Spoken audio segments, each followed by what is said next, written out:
साथीहरू, नमस्ते। सन्चै हुनुहुन्छ होला है? म पनि सन्चै छु। सो त्योभन्दा पहिला स्वागत छ मेरो अर्को मिनी ब्लगमा है। हजुरहरू के गर्दै हुनुहुन्छ, कता हुनुहुन्छ, गाउँ काटिसक्नुभयो कि भएन है? हाम्रो त हिजो गाउँ काटेर सक्यो, त्यसैले म आज लागेको फ्री छु नि त, त्यही भएर मलाई चाउमिन खान मन लाग्यो। म चाउमिन बनाउनको लागि सबै सामान रेडी गरेँ साथीहरू। लागेँ म चाहिँ कराही बसाएर प्याज फ्राई गर्न। सो साथीहरू प्याज फ्राई गर्छु अनि लाग्छु म चाहिँ एकछिन चलाएर।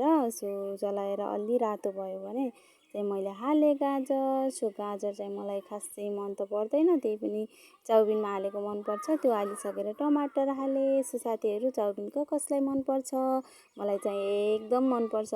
मासु र चाउमिन अगाडि राखिदिनु भयो भने त्यो चाहिँ म मासु छोडेर चाउमिनै रोज्छु, मलाई त्यस्तो मनपर्छ। सो साथीहरू हजुरहरू कतिजनालाई चाउमिन मनपर्छ पर्दैन सो कमेन्ट गर्नुहोला। मलाई चाहिँ धेरै मनपर्छ।